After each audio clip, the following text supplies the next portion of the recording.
Haleluya. Terima kasih Tuhan untuk saat ini kami telah memuji memuliakan nama-Mu Tuhan. Sebentar kami akan diam duduk dekat kaki-Mu Tuhan untuk mendengarkan Engkau berfirman. Berfirmanlah bagi kami Tuhan. Urapi saya yang akan menyampaikan firman-Mu Tuhan, sehingga sungguh-sungguh ini adalah isi hati-Mu, ungkapan perasaan-Mu Tuhan. Terima kasih Tuhan. Dan begitu juga setiap kami yang hadir, urapi juga sehingga firman ini bisa kami mengerti dan kami jadikan rema di dalam kehidupan kami untuk menuntun setiap kami melangkah di dalam kehidupan. Terima kasih Tuhan Yesus, kami siap mendengarkan firman-Mu. Haleluya. Sama-sama kita berkata amin. Silakan duduk Bapak Ibu. Haleluya. Haleluya. Saya sapa dulu Bapak Ibu semua. Shalom Bapak Ibu. Shalom. Puji Tuhan. Ya, saya senang berjumpa dengan saudara. Ya, apakah saudara senang berjumpa dengan saya? Wah, pasti. Kenapa? Akan diberkati. Iya kan? Iya, kecuali kalau akan saya marahi. Jadi kalau semua orang kalau akan diberkati pasti senang. Ya, ini adalah bagian ketiga dari seri Prapaskah. Yang pertama, seri pertama adalah misteri Bukit Tengkorak. Yang kedua adalah rahasia salib Yesus. Dan yang terakhir, yang ketiga adalah rahasia perjamuan kudus. Jika Bapak Ibu ingin melihat seri sebelumnya, silakan masuk ke YouTube saya ya, yang bernama Gereja Spasi Hermon.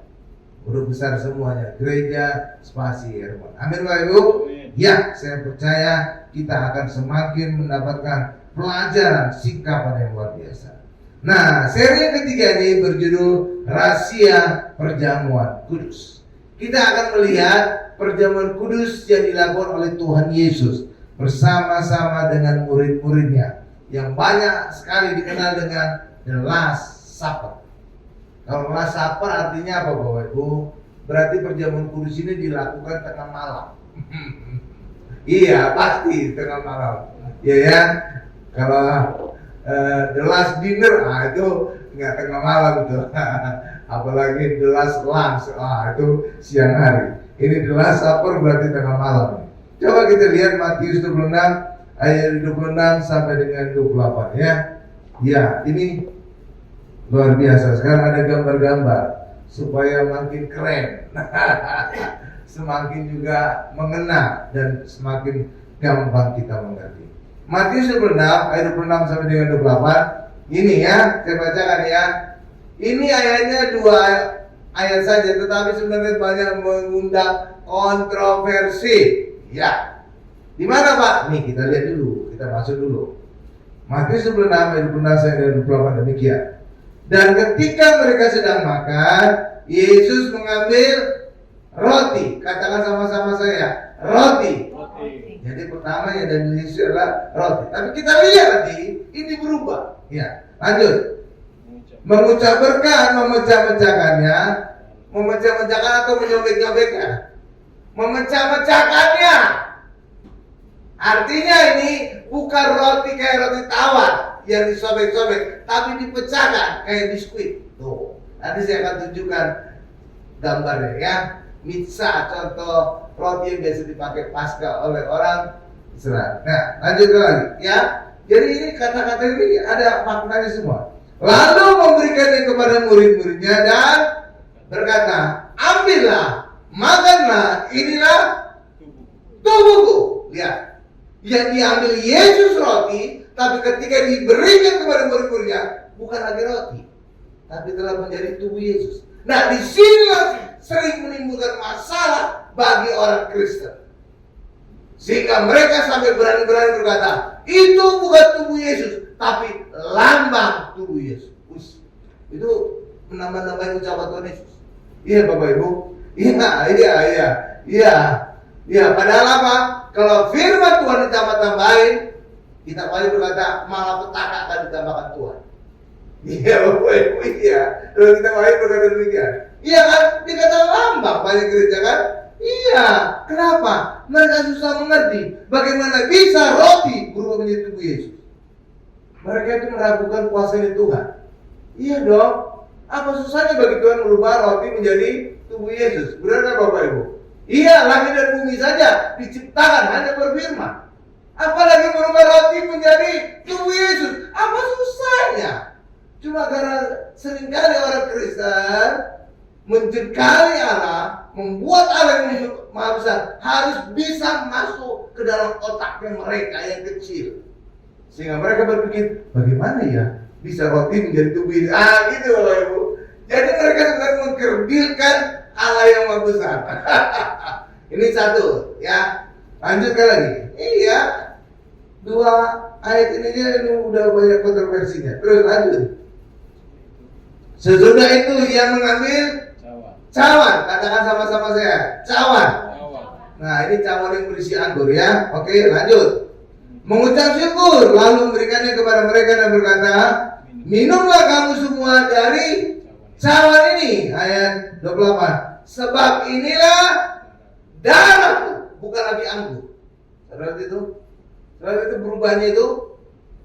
Iya, perubahan inilah sehingga membuat banyak pendeta orang Kristen berani-beraninya menambahkan lambang darah Yesus. Aduh. Iya, ya kan? Sebab inilah darahku, darah perjanjian. Nah, nggak tahu bahasa Indonesianya ada hilang perjanjian baru. Harusnya darah perjanjian baru yang ditumpahkan bagi banyak orang untuk pengampunan dosa. Saya buktikan dengan versi bahasa Inggrisnya. Coba, itu disebut New Testament atau New Covenant. Jadi ada kata new-nya. Bahasa Indonesia hilang. Harus dilaporkan ke KPK. Ada yang hilang.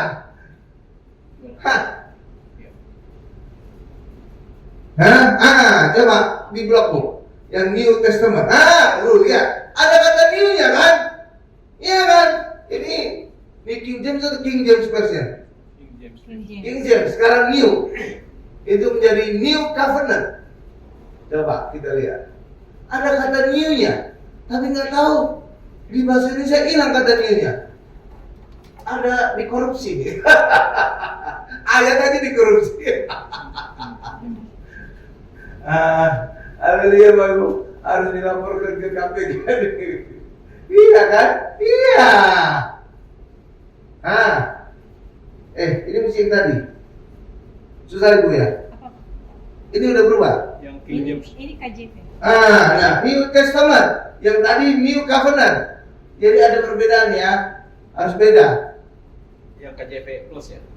Enggak, yang biasa. Ini KJV. KJV. Coba yang New King James Version. Harus beda, ada New Testament, ada New Covenant. Yang plus itu. Bukan yang plus, kalau plus itu ada angka-angkanya. Itu sama dengan King James yang lama, sama. Yang new. Kalau yang plus itu kalau kita mau lihat detailnya bahasa aslinya, itu ada angka-angkanya. Angka itu kita klik nanti muncul bahasa aslinya. Nggak ada. Nggak ada ya, new-nya. Ya pokoknya gitu Bapak Ibu. Ya, jadi versi bahasa Inggris ada kata new-nya. Kembali ke bahasa Indonesia Bu. Nggak tahu bahasa Indonesia bisa hilang kata new-nya. Ya, jadi inilah saya baca lagi ayat 28-nya. Sebab inilah darahku, darah perjanjian baru, harus tambahin baru, yang ditumpahkan bagi banyak orang untuk pengampunan dosa. Kenapa saya berani nambahkan kata new? Satu alasannya, bahasa Inggrisnya ada kata new-nya. Itu alasan pertama. Yang kedua, darah Yesus benar adalah perjanjian baru, menjadi meterai perjanjian baru. Kalau perjanjian lama meterainya apa? Darah hewan. Itulah yang disiramkan oleh Musa kepada bangsa Israel di dalam Keluaran. Iya Bapak Ibu. Oke Bapak Ibu ya? Iya. Oke. Nah, saudara lihat, dua ayat ini sudah menimbulkan kontroversi pada orang Kristen. Mereka tidak bisa memahami, mereka tidak bisa mengerti bagaimana bisa roti menjadi tubuh Yesus, anggur menjadi darah Yesus. Sehingga mereka mengakali dengan kata, ditambahkan kata lambang. Bahkan juga ada pengajaran yang lain, substitusi katanya. Aduh. Oke Bapak Ibu ya. Mari, apa yang dikatakan Yesus, itu yang kita perkatakan. Amin Bapak Ibu. Amin. Ya, saudara jangan meragukan kuasa Tuhan untuk merubah roti menjadi tubuh Yesus, untuk merubah anggur menjadi darah Yesus. Itu hal yang sepele. Menciptakan langit dan bumi dan segala isinya aja Tuhan hanya berfirman, apalagi sekedar merubah roti menjadi tubuh Yesus, merubah anggur menjadi darah Yesus. Amin Bapak Ibu. Iya, iya. Nah, jadi demikian Bapak Ibu, sehingga banyak sekarang gereja-gereja pendeta-pendeta menyebutkan lambang tubuh Yesus, lambang darah Yesus. Tapi hari ini kita ikuti apa yang diucapkan oleh Tuhan Yesus. Kita angkat roti, kita doa, maka ketika kita makan, inilah tubuh Yesus. Kita angkat anggur, kita berdoa, kita minum, inilah darah Yesus. Amin Bapak Ibu. Sesuai dengan ucapan Tuhan Yesus. Amin. Coba tampilkan gambar. Nah, bisa digedein dong. Ini Bapak Ibu. Ini kira-kira gambar bilur-bilur Yesus. Kalau ini saudara lihat, itu masih saudara bisa hitung bilurnya Yesus. Benar kan Bapak Ibu ya? Bekas cambukannya Yesus saudara bisa lihat, bisa hitung. Kalau masih bisa dihitung, masih ada jaraknya sekitar 1 cm, maka ini bisa disebut bilur-bilur Yesus, jamak. Tetapi kalau sudah demikian hancur punggung Yesus, dicambuk oleh orang Romawi sehingga tidak lagi bisa dihitung bilur-bilur Yesus, maka bilur itu disebut hanya tunggal. Oleh bilur Yesus tunggal kita disembuhkan. Paham Bapak Ibu? Dan bahasa aslinya tunggal. Bukan bilur-bilur. Oke. Nah, ini lagi-lagi orang susah mengerti. Ya kan? Orang berpikir Yesus kan banyak sekali dicambuk, pasti banyak bilurnya. Makanya mereka menerjemahkan bahasa aslinya menjadi bilurnya jamak. Iya, karena mereka susah mengerti. Bagaimana mungkin Yesus banyak kali dicambuk, tapi bilurnya cuma tunggal. Gitu Bapak Ibu. Iya, paham ya. Ya, tapi hari ini kita sadar bahwa kalau disebut tunggal bilur Yesus, artinya apa? Punggung Yesus sudah demikian hancur sehingga bilur bekas cambukannya tidak bisa dihitung lagi. Amin Bapak Ibu. Paham? Iya, gitu. Oke, ya. Coba kita lihat. Sekarang kita lihat 1 Petrus 2 ayat 24b.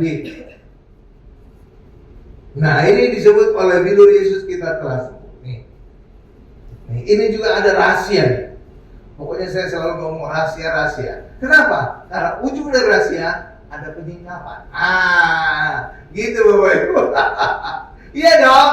Kalau kita ngomong singkapan apa? Artinya sebelumnya itu tidak diketahui orang. Sebelumnya itu rahasia.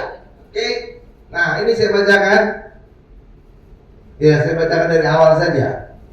1 Petrus 2:24. Ia sendiri itu siapa? Yesus. Yesus sendiri telah memikul dosa kita di dalam tubuhnya di kayu salib, supaya kita yang telah mati terhadap dosa hidup untuk kebenaran oleh bilur-bilurnya, oleh bilur-bilur Yesus. Ini jamak, harusnya itu tunggal ya, harusnya. Oleh bilurnya Yesus kamu telah sembuh. Ini kalimat present atau past tense? Past tense, telah. Saudara lihat itu telah. Saudara pernah bertanya enggak? Pak, kok katanya telah Pak? Past tense. Sudah terjadi Pak. Saudara pernah bertanya enggak? Kok bukan akan? Kok bukan insya Allah? Kenapa? Saudara tahu kenapa? Bukan akan, tetapi telah. Saudara tahu kenapa? Karena Yesus telah membayar kesembuhan kita oleh bilurnya 2000 tahun yang lalu. Bahkan sebelum kita dilahirkan. Jadi sebenarnya kesembuhan kita ini sudah dibayar. Jadi secara roh kesembuhan kita itu sudah ada. Oke Bapak Ibu ya. Berkat kita sudah ada. Kelepasan kita sudah ada. Banyak hal yang kita butuhkan sudah ada.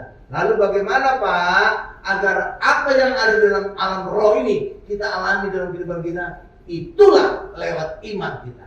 Lewat iman kita tarik kesembuhan kita. Lewat iman kita tarik berkat kita. Lewat iman kita tarik banyak kebutuhan kita yang telah dibayar oleh Tuhan Yesus di atas kayu salib. Amin, Bapak Ibu. Yes, itu. Makanya kalimatnya telah. Oke? Ya, ini bukan akan. Ya, nah tuh kan singkapan kan, singkapan lagi. Luar biasa ya.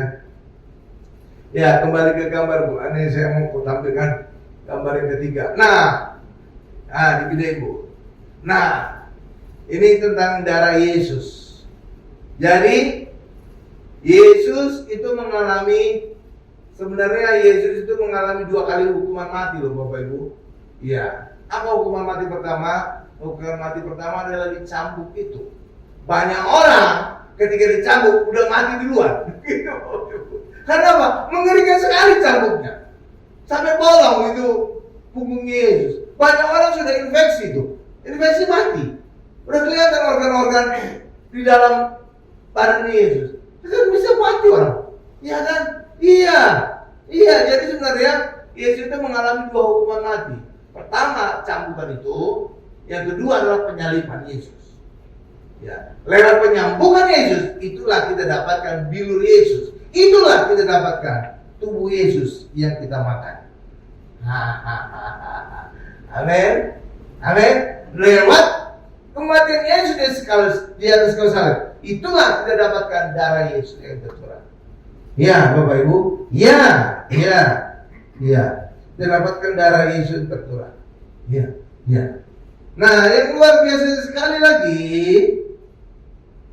Yesus itu menebus bukan hanya untuk orang Kristen, enggak Bapak Ibu. Yesus itu darah Yesus ditumpahkan untuk pengampunan dosa seluruh dunia. Coba baca Bu, Yohanes 1:29. Haleluya. Jadi perjamuan kudus itu gambaran 2 hukuman yang diterima oleh Tuhan Yesus. 1 adalah pencambukan sehingga menghasilkan bilur, itulah tubuh Yesus yang terpecah. Yang kedua adalah penyaliban Yesus, itulah darah Yesus yang tercurah. Jadi darah itu berbicara sebenarnya tentang nyawa. Oh, sebelum Yohanes 1:29 ini kita bukain dulu ini deh. Imamat 17 ayat 11. Untuk saya menunjukkan bahwa darah itu berbicara tentang nyawa. Imamat 17 ayat 11. Imamat 17 ayat 11. Nah, ini saya bacakan ya. Imamat 17 ayat 11 ya. Karena nyawa makhluk ada di dalam darahnya, dan aku telah memberikan darah itu kepadamu di atas mezbah untuk mengadakan pendamaian bagi nyawamu, karena darah mengadakan pendamaian. Kata nyawamu itu, saudara, kita baca sama-sama. Mengadakan pendamaian bagi nyawamu. Jadi darah itu berkaitan dengan nyawa. Itulah sebabnya orang Kristen dilarang memakan darah. Kenapa? Darah itu ada nyawa hewan itu. Ya Bapak Ibu, saudara jangan makan darah. Hanya Allah yang berhak memakan darah hewan. Dan itu pun saat korban penebus dosa. Saat orang Israel memberikan korban penebus dosa, darah itu dicurahkan, dan darah itulah yang diterima oleh Allah. Kenapa Allah menerima darah? Karena korban itu pengganti nyawa dari orang Israel yang berdosa. Jadi ketika orang Israel berdosa, dia datang ke bait Allah membawa hewan korban. Ya Bapak Ibu, lalu hewan korban itu yang mati menggantikan dia. Upah dosa apa Bapak Ibu? Maut. Itulah sebabnya harus bayar dengan nyawa. Karena itulah hewan korban itulah, nyawa hewan korban itulah sebagai pengganti dari orang Israel yang berdosa itu. Itulah sebabnya, karena di dalam darah ada nyawa, maka darah hewan tadi menjadi pengganti nyawa dari orang Israel yang berdosa. Paham Bapak Ibu? Ya. Karena itulah hanya Allah yang berhak makan darah. Orang Kristen tidak boleh, karena di dalam darah ada nyawa. Gitu Bapak Ibu. Jadi saudara sekarang paham ya? Ya, oke. Ya, Pak. Dulu saya kayaknya suka makan darah tuh Pak. Apalagi kalau di daerah saya suka makan darah gitu ya. Ya makanya saudara bersikap ganas kayak hewan itu. Iya kan? Karena di dalam darah itu ada nyawa. Jadi kalau orang suka makan darah, ya karakter hewan itu akan pindah ke orang itu. Ganas gitu. Darah panas gitu. Sumbu pendek gitu. Iya gitu. Ya. Nah, jadi itulah sebabnya saat perjamuan kudus ini kita benar-benar menerima pengorbanan Yesus. Kita terima tubuh Yesus terpecah, itulah hosti ini. Kita terima darah Yesus tercurah, itulah karya salib Yesus. Amin, Bu. Jadi karena Yesus mengalami 2 kali hukuman, pencabukan dan penyaliban. Oke? Dan itu yang tergambar saat perjamuan kudus. Paham Bapak Ibu? Karena itulah perjamuan kudus itu penting. Penting. Jadi gak main-main itu. Nah, penebusan Yesus ternyata itu bukan hanya menebus orang Kristen aja, enggak, seluruh dunia ditebus. Coba kembali ke Yohanes 1 ayat 9. Haleluya. Nanti kita akan masuk bagian yang lebih seru lagi. Kenapa? Karena banyak ini, ayat ini ditafsirkan salah oleh orang Kristen, bahkan oleh pendeta-pendeta besar, bahkan juga oleh gereja-gereja besar. Tapi hari ini kita kulik. Kita kulik ya. Iya, supaya kita paham. Oh, ini tuh maksudnya gitu Bapak Ibu. Iya, makanya namanya rahasia. Kenapa? Ujungnya penyingkapan. Gitu Bapak Ibu. Keren ya. Yohanes 1:9. Nih saya bacakan ya. Pada keesokan harinya, Yohanes melihat Yesus datang kepadanya dan ia berkata, "Lihatlah anak domba Allah yang menghapus dosa dunia." Oke. Jadi bukan menghapus dosa orang Kristen, tapi dosa dunia. Artinya apa? Artinya pada saat Yesus mati menebus dosa seluruh dunia, mereka ditebus. Seluruh dunia nama mereka tercatat di kerajaan surga. Tapi kemudian dengan berjalannya waktu, mereka menolak percaya kepada Yesus. Itulah sebabnya nama mereka satu persatu dihapus. Gitu Bapak Ibu. Bahkan juga orang Kristen sekarang ini sudah ada tanda-tanda orang Kristen sudah menyingkirkan Yesus dari gereja. Gak percaya saudara? Dengar saja khotbah-khotbah pendeta sekarang ini. Wow, sudah jarang menyebutkan nama Tuhan Yesus. Dan itu sebenarnya sudah dinubuatkan dalam kitab Wahyu. Ya Bapak Ibu, bahwa nanti ada tanda di 6666 di tangan kanan dan di dahi. Itu punya arti pada akhir zaman orang Kristen tidak lagi mengandalkan Yesus sebagai kekuatan Allah dan hikmat Allah, tapi manusia, orang Kristen telah mengandalkan kekuatannya sendiri dan hikmatnya sendiri. Itu Bapak Ibu. Yang kedua, nubuatan yang kedua, bahwa orang Kristen telah menyingkirkan Yesus. Yesus digambarkan sedang berdiri di depan pintu mengetok. Bukalah pintu. Siapa yang membuka, aku akan masuk dan akan makan bersama-sama dengan dia.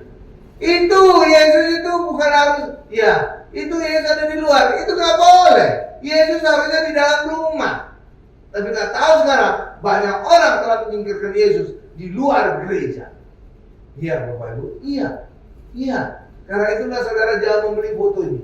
Ini foto gambaran Yesus tidak lagi menjadi fokus hidup orang Kristen. Jangan ya Bapak Ibu ya. Ya Pak, itu kan mungkin lagi Tuhan Yesus lagi berbicara tentang kepada orang-orang yang belum percaya. Tidak, Yesus itu digambarkan lagi berbicara kepada jemaat Laodikia atau gereja Laodikia. Gereja Laodikia adalah gambaran gereja akhir zaman.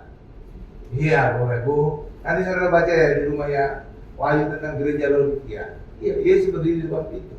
Jadi Yesus tidak berbicara tentang orang yang belum percaya Yesus. Enggak, justru orang yang percaya Yesus. Gereja. Jadi gereja Laodikia menjadi gambaran gereja akhir zaman telah menyingkirkan Yesus keluar pintu. Padahal Yesus harusnya ada di dalam rumah. Oke Bapak Ibu ya. Oke, iya kasihan Yesus. Makanya saya sudah berjanji dalam hati ketika mendirikan gereja ini, Yesus harus menjadi fokus gereja Mount Hermon. Iya Bapak Ibu. Makanya saya nggak pernah khotbah di luar dari Tuhan Yesus. Iya, saudara bisa ngikutin lah khotbah-khotbah saya. Bahkan saya khotbah dari Kejadian, Keluaran, Imam, Jangan sampai Wahyu, fokusnya kesimpulannya tentang Tuhan Yesus. Luar biasa. Iya kan? Ya. Sekarang kita masuk ke bagian yang lebih seru lagi. Tentang ajaran perjamuan kudus. Wow. 1 Korintus 11 ayat 23 sampai dengan 30. Hari ini saudara akan disingkapkan banyak pengajaran yang keliru di banyak gereja. Saudara siap mendengarkan pembahasan ini? Saudara kencangkan ikat pinggang. Saudara harus open mind ya, buka pikiran saudara ya, karena ini banyak bertentangan dengan apa yang selama ini orang Kristen dengar. Oke, Bapak Ibu ya. Oke, 1 Korintus 11 ayat 23 sampai dengan 30. Sudah? Nih. Ya. Nih saya bacakan ya. Ini ucapan Rasul Paulus kepada jemaat di Korintus.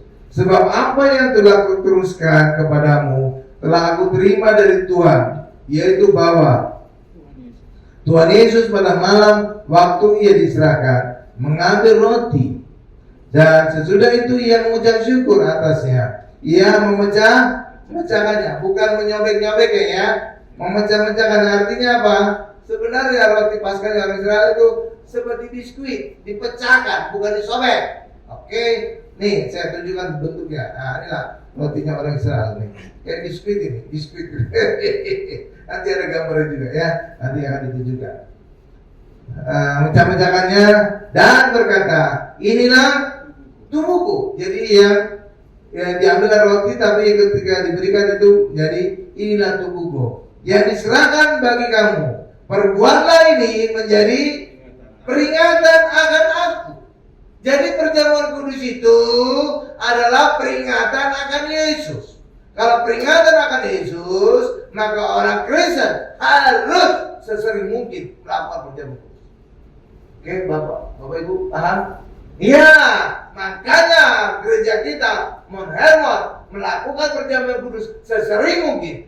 Kalau bisa setiap kali ibadah.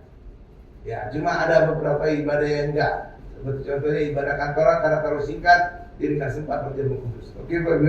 Kali ini nanti ibadah kita ada perjamuan kudus. Oke, karena apa? Karena sebagai peringatan tentang Yesus. Peringatan apa tentang Yesus? Kalau kita makan tubuh, kita disembuhkan. Oleh tubuh Yesus kita disembuhkan. Amin. Terus, demikian juga ia mengambil cawan. Cawan ini cawan yang bersih anggur. Sesudah makan, lalu berkata, cawan ini adalah perjanjian baru. Tuh, ini lengkap, itu bagus. Kalau Matius tadi tidak, hanya perjanjian. Oke, Bapak Ibu ya. Tuh, makin kuat. Perjanjian baru yang dimeteraikan oleh darahku. Perbuatan nih, setiap kali kamu minumnya menjadi peringatan akan aku. Lihat itu? Oke, Bapak Ibu ya. Ya, jadi makanya perjamuan kudus harus kita lakukan sesering mungkin. Karena menjadi peringatan akan Yesus. Kalau darah Yesus kita minum, itu peringatan apa bagi kita? Peringatan bahwa oleh darah Yesus segala dosa kita dihapuskan. Oh, jadi kita sadar menjadi satu. Oleh tubuh Yesus kita disembuhkan, kita sadar kita disehatkan Tuhan. Oke? Ketika kita minum darah Yesus, kita disadarkan, kita diingatkan bahwa oleh darah Yesus dosa kita diampuni. Ah, gitu Bapak Ibu. Cakep ya. Terus. 26. Tadi sampai. Sekarang 26. Oh, sekarang 26. Ya, sampai ayat 33. 30. Oke, lanjut. Sebab setiap kali kamu makan roti ini dan minum cawan ini, kamu memberitakan kematian Tuhan sampai Ia datang. Jadi saat kita perjamuan kudus, kita memberitakan kematian Yesus. Bagi orang dunia, kematian adalah kekalahan. Tapi bagi Yesus, kematian adalah kemenangan bagi kita. Karena lewat kematian Yesus, kita dibebaskan dari dosa. Lewat kematian Yesus, kita dibebaskan dari setan. Lewat kematian Yesus, kita dibebaskan dari penyakit. Lewat kematian Yesus, kita dibebaskan dari segala dosa dan kutuk. Amin. Iya. Jadi bagi orang dunia kematian adalah kekalahan, tapi bagi Yesus, kematian Yesus adalah kemenangan bagi kita. Makanya setiap kali kita terima perjamuan kudus, kita peringati kematian Yesus. Kita peringati kemenangan kita. Bukan cakep kan? Jadi ayat 7. Jadi barang siapa dengan cara, katakan sama saya, cara. Bisa diblok, Bu. Caranya diblok. Karena apa? Seringkali orang Kristen tidak membaca kata cara itu. Ya, pendeta juga banyak kali tidak membaca kata cara ini. Yang nggak tahu saya kacamatanya sudah perlu diganti atau enggak. Ya. Kita baca lanjut. Jadi barang siapa dengan cara yang tidak layak makan roti dan minum cawan, ia berdosa terhadap tubuh dan darah Yesus. Saudara tahu, di banyak gereja bukan caranya dilihat, tapi orangnya. Sehingga mereka berkata, setiap kali kita berjalan kudus, periksa dirimu, apakah engkau berdosa atau tidak. Jadi mereka tidak membaca kata cara. Ini bukan bicara tentang orang yang mengikuti perjalanan kudus, tapi caranya. Bukan? Makanya saya tadi minta ditandai kata cara. Kenapa? Seringkali kata ini dilupakan orang, dilewati membacanya. Oh, terus. Karena itu hendaklah tiap-tiap orang menguji dirinya sendiri, dan baru sesudah itu ia makan roti dan minum cawan itu. Jadi menguji dirinya sendiri, menguji caranya sudah benar atau tidak. Bukan dia menguji, dia masih berdosa atau tidak. Ya Bapak Ibu ya? Iya. Jadi orang itu bukan meriksa dirinya berdosa atau tidak, tapi caranya sudah benar atau tidak. Itu yang diuji. Terus lanjut. Karena barang siapa makan dan minum tanpa mengakui tubuh Tuhan, tubuh Tuhan, sama-sama katakan sama saya, tubuh Tuhan. Ya, kenapa hanya disebut tidak mengakui tubuh Tuhan, tidak dikatakan tidak mengakui darah Tuhan? Nanti kita akan lihat. Nah, ini banyak rahasia. Kenapa hanya disebut tidak mengakui tubuh Tuhan? Ia mendatangkan hukuman atas dirinya. Sebab itu banyak di antara kamu yang lemah, sakit, dan tidak sedikit yang meninggal. Stop dulu, karena ini akan saya jelaskan. Karena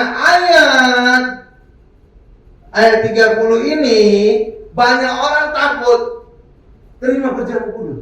Kenapa? Karena mereka takut, mereka berdosa sehingga mereka menjadi lemah, sakit, dan meninggal. Akibatnya fatal. Orang Kristen tidak menerima perjamuan kudus, maka orang Kristen tidak menerima manfaat dari karya salib Yesus. Kerugian yang besar. Iya Bapak Ibu. Iya, karena salah membaca ayat. Saudara tahu yang lemah, sakit, dan meninggal. Saudara tahu itu? Itu hukuman Allah atas dunia ini akibat dosa, bukan karena perjamuan kudus. Oke, tapi nggak tahu gimana banyak pendeta menafsirkan, oh lemah, sakit, dan banyak meninggal karena salah perjamuan kudus. Saya ingin tanya saudara, alami enggak lemah, sakit, dan meninggal?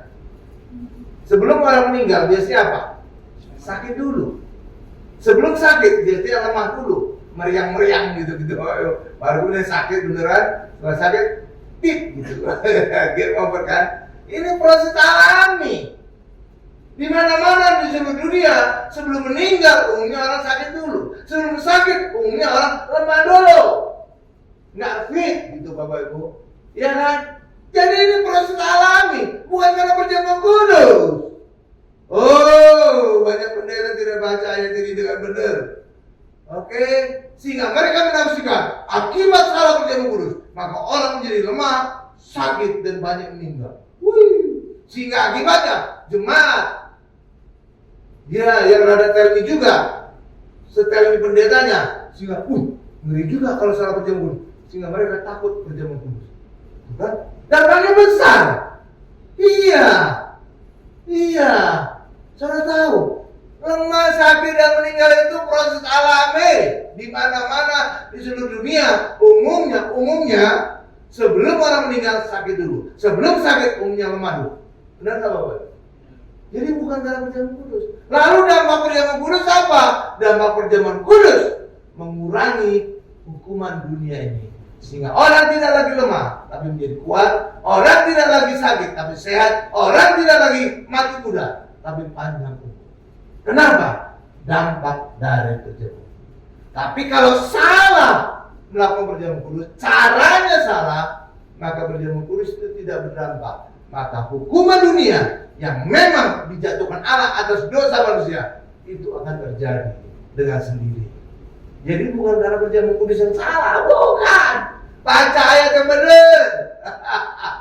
Makanya tadi saya minta open mind, buka pikiran kita, pasang seatbelt. Karena ini ayat akan mengungkapkan banyak hal yang keliru selama ini. Oke, Bapak Ibu, ya kan? Lumrah kan orang, ya kan, sebelum meninggal jadi sakit, sebelum sakit dia lemah tubuh. Lumrah kan Bapak Ibu kan? Lumrah. Jadi bukan karena perjamuan kudus, justru perjamuan kudus itu mengurangi dampaknya. Jadi kalau caranya yang benar, kita mengakui tubuh Tuhan. Jadi kita mengalami hukuman dunia akibat dosa itu kalau orang tanpa mengakui tubuh Tuhan. Jadi tidak punya dampak lagi tubuh Tuhan, tidak punya dampak lagi tidur Yesus. Paham Bapak Ibu ya? Kalau berdampak, kalau caranya sudah benar, maka orang tidak lagi lemah tapi kuat. Orang tidak lagi sakit tapi sehat. Orang tidak lagi mati muda tapi banyak umur. Paham Bapak Ibu? Tuh, baca ayat 9-nya. Karena barang siapa makan dan minum tanpa mengakui tubuh Tuhan. Jadi kenapa hanya disebut tentang tubuh Tuhan? Karena tubuh Tuhan lah yang memberikan dampak kesehatan, kekuatan, panjang umur bagi kita.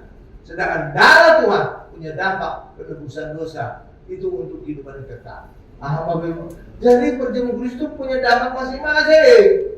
Tubuh Yesus memberikan dampak kita sehat, kuat, dan panjang umur. Sedangkan darah Yesus membuat dampak penghapusan dosa dan beralih hidup kekal.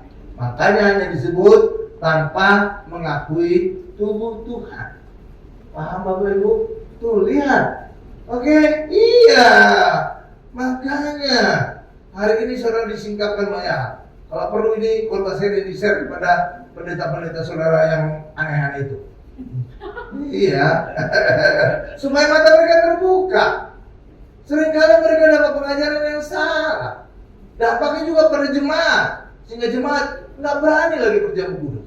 Kan jadi rugi jemaat. Padahal dampaknya kan besar. Membuat jemaat sehat, membuat jemaat kuat, membuat jemaat banyak umur. Iya kan? Tapi kalau takut perjamuan kudus, nggak dapatkan dampak yang baik. Oke? Terus ayat 31. Udah sampai 30 tadi ya. Jadi cara lihat itu, banyak singkapan ya yang berbeda dari mungkin yang selama ini saudara dapatkan dari gereja saudara, dari pendeta saudara, atau dari manapun. Oke Bapak Ibu ya. Saya tidak ngarang, baca teliti ayatnya kembali. Ya, saya ajak saudara membaca ayatnya lebih teliti lagi. Oke Bapak Ibu ya. Nah, yang kedua adalah di sini diajarkan bahwa kita memakan tubuh Yesus dan meminum darah Yesus. Amin Bapak Ibu. Jadi jangan hanya salah satu.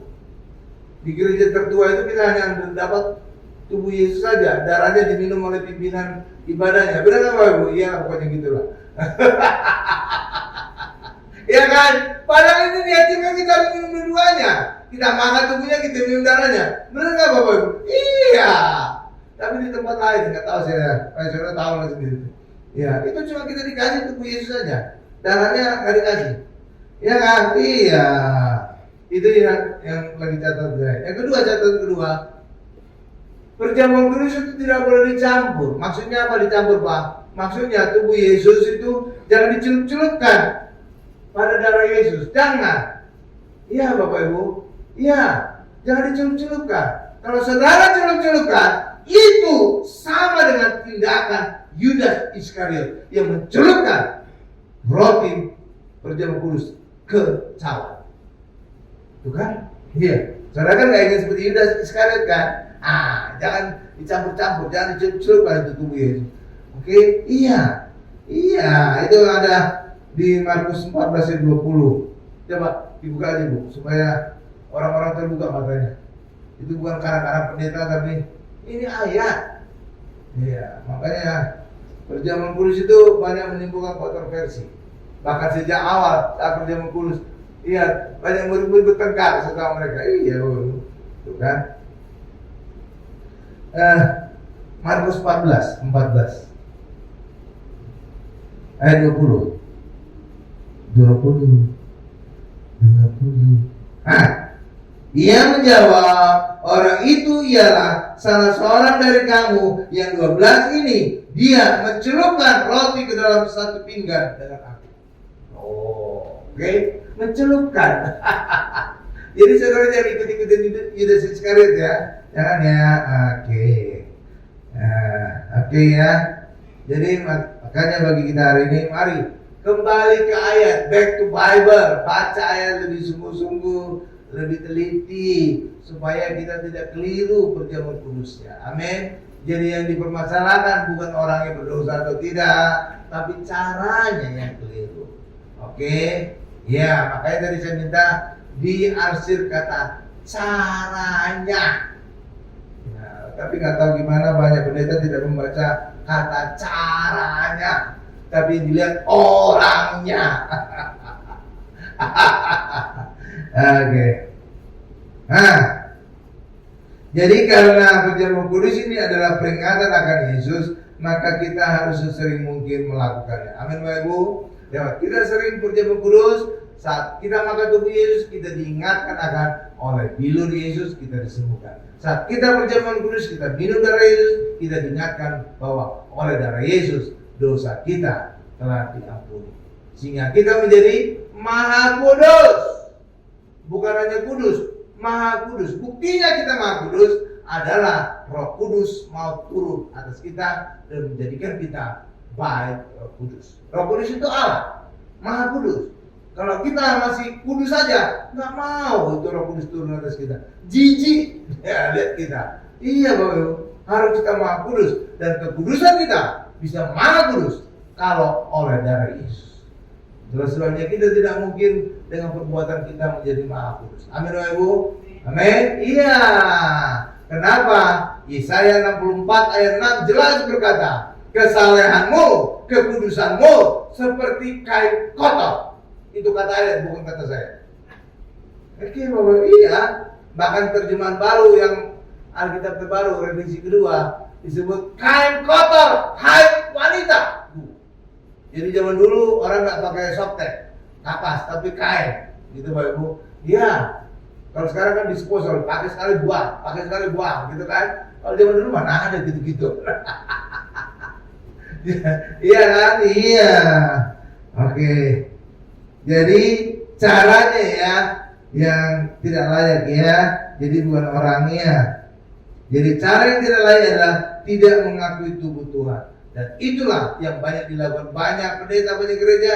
Mereka menyebut tubuh Yesus lambang. Itulah salah satu cara yang tidak layak.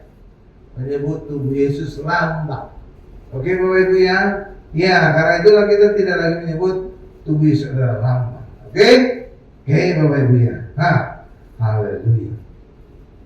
Nah, perjamuan kudus itulah menjadi gambaran tentang roti hidup Bapak Ibu. Itulah sebabnya pada peristiwa Yesus memberi makan 5.000 orang, kemudian dilanjutkan lagi di Kapernaum tentang pengajaran roti hidup. Itu sebenarnya pengajaran tentang perjamuan kudus. Bahkan saat kita perjamuan kudus juga ayat tentang pengajaran roti hidup itu yang saya jadikan ayat acuan. Amin Bapak Ibu. Iya. Jadi karena itulah ajaran-ajaran itu yang tentang perjamuan kudus. Ya, jadi ajaran perjamuan kudus menjadi satu kesatuan dengan Tuhan Yesus saat memberi makan 5.000 orang dan ajaran tentang roti hidup. Ya, dan jika orang tidak perjamuan kudus, maka dia tidak mempunyai hidup. Itu kata Yohanes 6:3. Jika makan perjamuan kudus, maka punya hidup yang kekal. Itu adalah hidupnya Allah, Zoe, hidup Allah, dan dibangkitkan pada air zaman. Jadi dampaknya besar. Jika makan perjamuan kudus, maka tinggal di dalam Yesus dan Yesus di dalam dia. Karena itulah perjamuan kudus itu sangat berkuasa dan sangat penting. Karena itu iblis membuat banyak pertentangan tentang perjamuan kudus agar banyak orang Kristen tidak menerima perjamuan kudus, agar banyak orang Kristen tidak mengalami manfaat perjamuan kudus di dalam kehidupan dia, yang memberikan dia kesembuhan, yang memberikan dia keselamatan. Iya, sehingga iblis membuat banyak pertentangan tentang perjamuan kudus di gereja, bahkan sejak masa Tuhan Yesus juga demikian. Iya Bapak Ibu. Coba kita lihat ayatnya, Yohanes 6 ayat 52. Iya, jadi pertentangan perjamuan kudus itu sejak awal. Kenapa? Iblis tahu ini sangat penting, sangat bermanfaat bagi orang Kristen. Yohanes 6 ayat 52. Ya, Yohanes 6 ayat 52 nih saya bacakan. Orang-orang Yahudi bertengkar antara sama mereka dan berkata, bagaimana ia ini dapat memberikan dagingnya kepada kita untuk dimakan? Tuh, ya kan Bapak Ibu? Iya, banyak orang Kristen sekarang juga. Bagaimana mungkin roti berubah menjadi tubuh Yesus? Bagaimana mungkin anggur bisa menjadi darah Yesus? Sama dengan pertanyaan orang Yahudi pada masa Yesus. Bagaimana mungkin? Ya, tuh. Bagaimana ia dapat memberikan dagingnya kepada kita untuk dimakan? Tuh kan? Sama kan? Iya.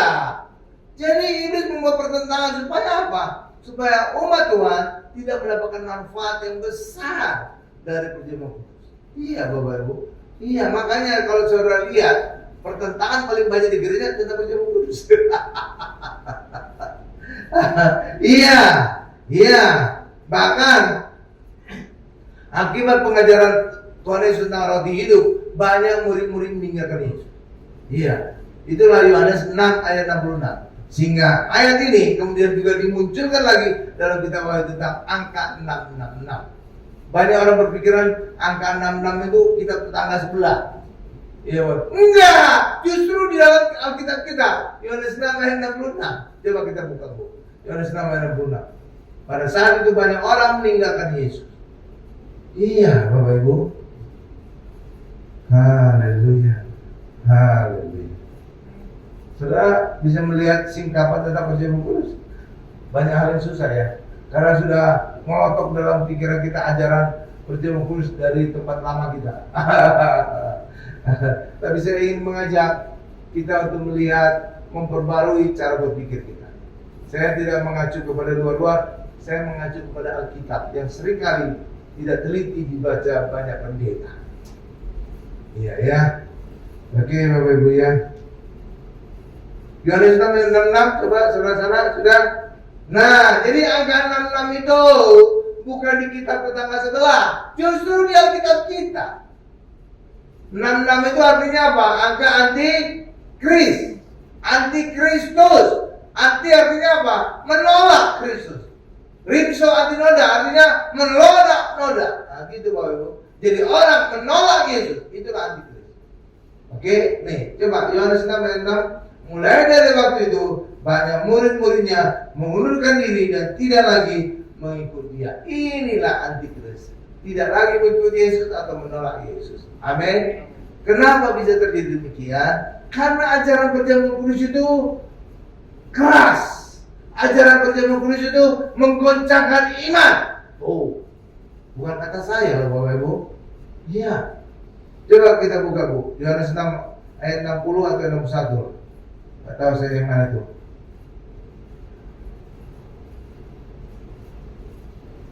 Nah, ya. 60. Ya, 60. Yohanes 6 ayat 60. Sesudah mendengar semua itu, banyak dari murid-murid Yesus yang berkata, perkataan ini keras. Siapakah yang sanggup mendengarkannya? Jadi pengajaran tentang perjamuan kudus itu perkataan keras. Susah orang bisa mengerti. Terus. Nih, ayat 61. Yesus yang di dalam hatinya tahu bahwa murid-muridnya bersungguh-sungguh tentang hal itu berkata kepada mereka, adakah perkataan itu menggoncangkan imanmu? Lihat. Jadi perjamuan kudus itu perkataannya keras, menggoncangkan iman. Tuh. Makanya banyak orang Kristen salah mengerti. Dan akibat salah mengerti, banyak orang Kristen takut perjamuan kudus. Karena tahu perjamuan kudus, mereka tidak mendapatkan manfaat yang besar dari perjamuan kudus. Sayang sekali. Kemudian Bapak Ibu, karena perjamuan kudus itu perkataan yang keras, ajaran yang keras, dan bisa menggoncangkan iman. Bapak Ibu ya, itu bukan terjadi sekarang ya. Pada masa Yesus juga terjadi. Sehingga banyak murid-muridnya meninggalkan Yesus. Tuh kan? Gawat kan? Oke. Oke ya. Sekarang kita masuk bagian berikutnya tentang matzah, roti Paskah orang Israel. Coba kita tampilkan gambar roti Paskah orang Israel. Nah, ini. Ini dia. Saya lihat itu. Nah, saya bawa juga ini. Contohnya biskuit. Nah, real itu biskuit itu. Oh iya, ada satu lagi yang tiba-tiba teringat dalam pikiran saya. Saudara pernah bertanya enggak? Kenapa Paskahnya orang Kristen tidak pernah sama waktunya? Sedangkan kalau Natal kita pasti sama waktunya, 25 Desember, ya kan? Seluruh dunia sama, 25 Desember, ya kan? Ya. Tapi kenapa Paskah berubah-ubah? Saudara tahu kenapa? Karena Paskahnya orang Kristen mengacu kepada Paskahnya orang Israel. Dan Paskahnya orang Israel mengacu kepada penanggalan bulan. Penanggalan yang mengacu kepada lunar. Seperti orang Chinese, seperti orang tetangga sebelah. Makanya tidak sama dengan penanggalan Masehi. Makanya sering tiap tahun itu bisa berubah. Oke Bapak Ibu ya? Iya. Itu sebabnya kalau saudara ingin tahu, kok bisa berubah ya? Paskahnya kok beda-beda. Kadang-kadang Maret, kadang-kadang April, kadang-kadang Mei gitu kan? Iya nggak? Iya, karena kita ngaji kepada Israel. Kalau Natal tidak, sama terus 25 Desember. Ya kan? Iya. Oke, lanjut. Gambar ini. Nah, ini gambar ini banyak orang Israel juga bingung. Kenapa bentuk roti Paskah itu seperti gini? Ada garis-garis, ada dicocok di lubang-lubang, ada kayak sedikit terbakar gitu ya. Saudara tahu ini gambaran apa nih?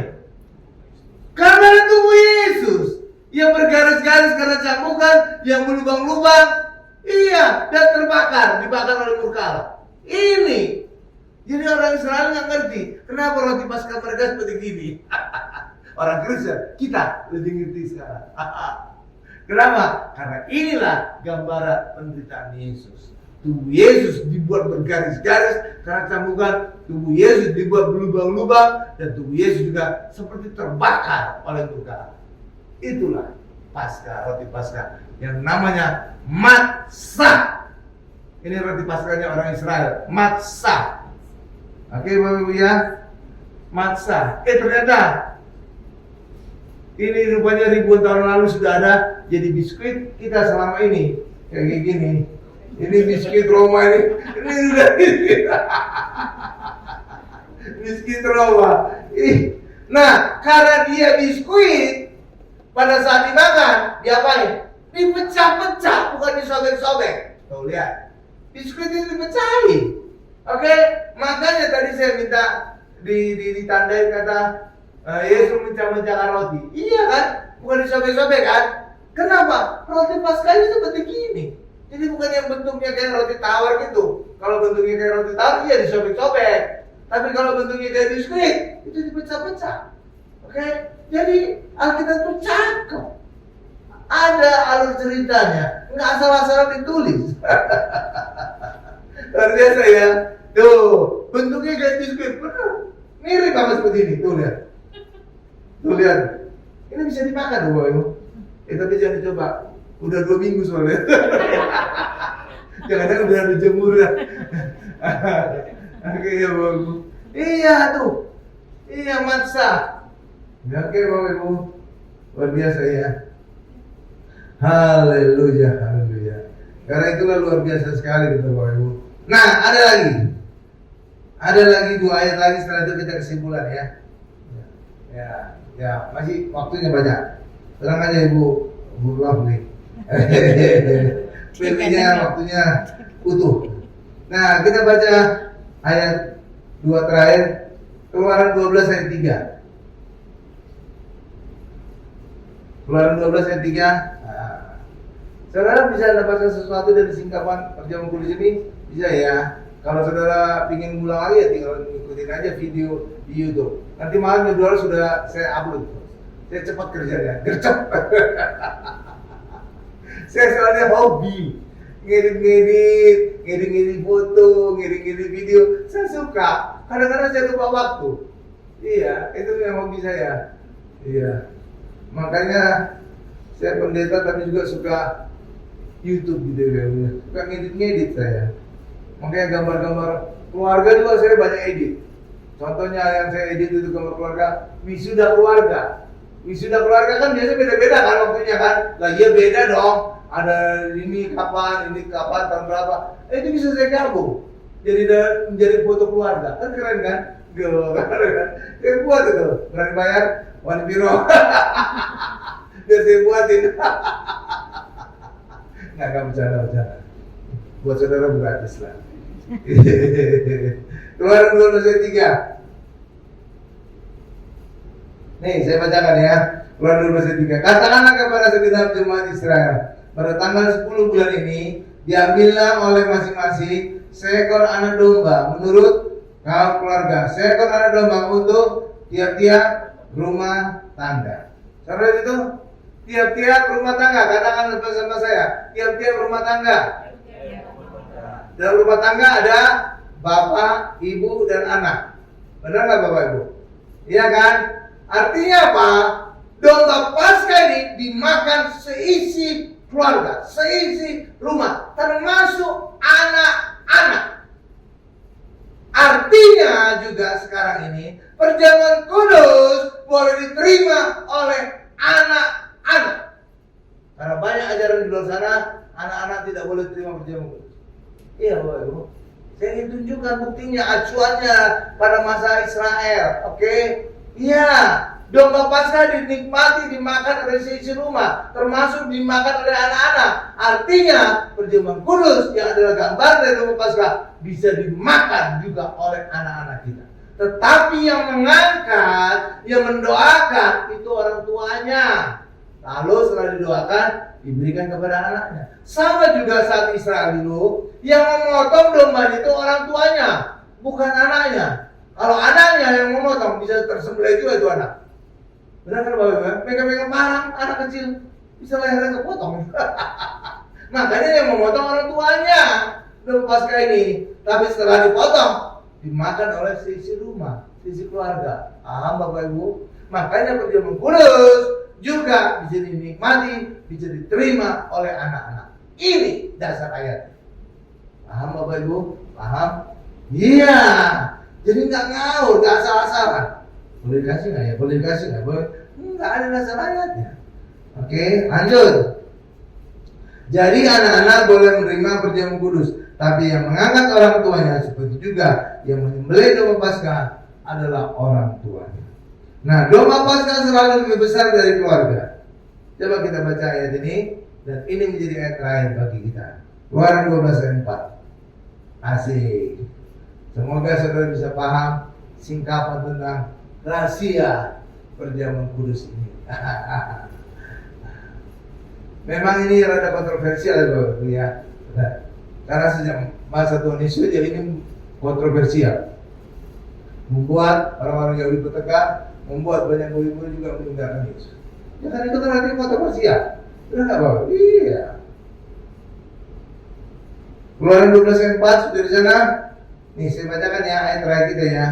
Tetapi jika rumah tangga itu terlalu kecil jumlahnya untuk mengambil seekor anak domba, maka ia bersama-sama dengan tetangganya yang terdekat ke rumahnya haruslah mengambil seekor menurut jumlah jiwa.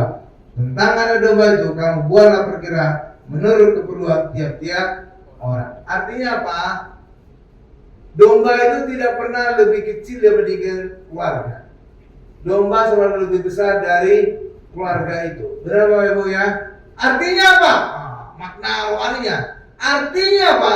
Yesus selalu lebih besar dari segala dosa kita. Maka bagi orang Kristen tidak ada dosa yang tidak terampuni. Di Alkitab ada disebut dosa yang tidak terampuni, tapi itu bukan saat Yesus berbicara kepada umatnya, tapi saat Yesus berbicara kepada ahli-ahli dan Farisi yang tidak percaya kepada Yesus.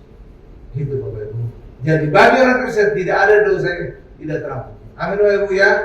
Kalau seandainya ini berandaian, kalau seandainya ada dosa yang tidak terampuni, maka itu punya arti ada dosa yang lebih besar dari Yesus. Wah kacau tuh. Iya dong. Iya dong, iya kalau ada dosa yang tidak terampuni. Iya, itu kacau itu.